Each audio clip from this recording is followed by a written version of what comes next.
والنجم إذا هوى ما ضل صاحبكم وما غوى وما ينطق عن الهوى إن هو إلا وحي يوحى علمه شديد القوى ذو مرة فاستوى وهو بالأفق الأعلى ثم دنا فتدلى فكان قاب قوسين أو أدنى فأوحى إلى عبده ما أوحى ما كذب الفؤاد ما رأى أفتمارونه على ما يرى ولقد رآه نزلة أخرى عند سدرة المنتهى عندها جنة المأوى إذ يغشى السدرة ما يغشى ما زاغ البصر وما طغى لقد رأى من آيات ربه الكبرى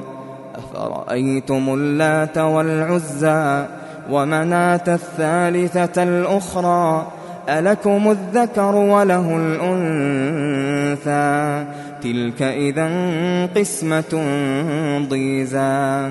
إن هي إلا أسماء سميتموها أنتم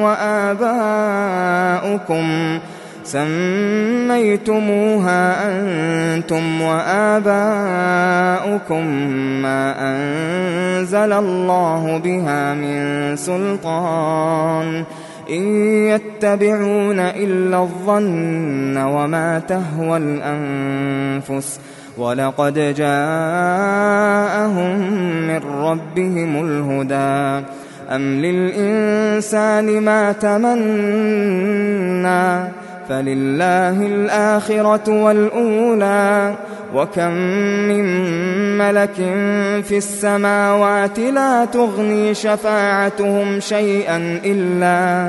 لا تغني شفاعتهم شيئا إلا من بعد أن يأذن الله لمن يشاء ويرضى إن الذين لا يؤمنون بالآخرة ليسمون الملائكة تسمية الأنثى وما لهم به من علم إن يتبعون إلا الظن وإن الظن لا يغني من الحق شيئا فأعرض عمن تولى عن ذكرنا ولم يرد إلا الحياة الدنيا ذلك مبلغهم من العلم إن ربك هو أعلم بمن ضل عن سبيله وهو أعلم بمن اهتدى ولله ما في السماوات وما في الأرض ليجزي الذين أساءوا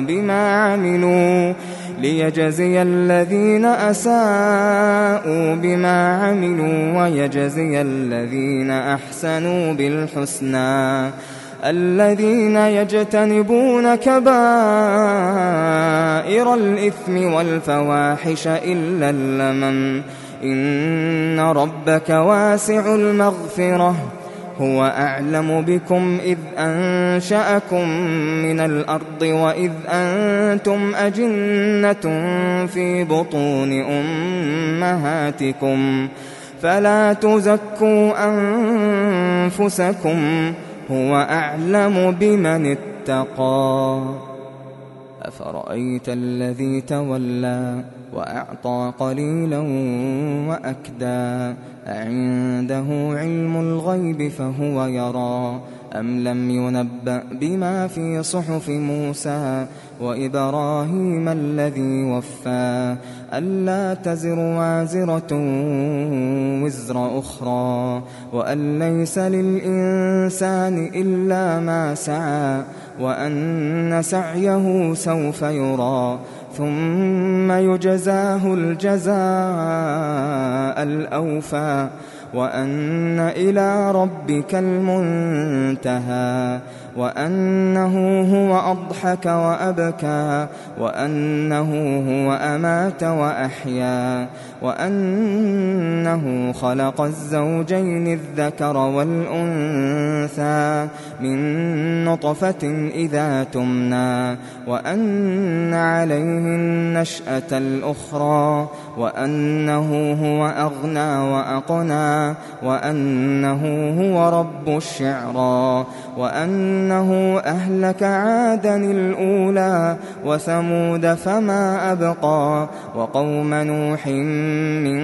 قبل إنهم كانوا هم أظلم وأطغى والمؤتفكة أهوى فغشاها ما غشا فبأي آلاء ربك تتمارى هذا نذير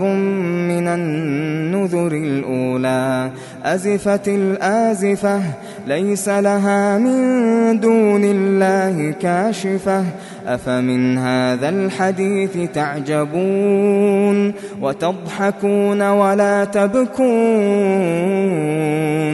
وأنتم سامدون فاسجدوا لله واعبدوا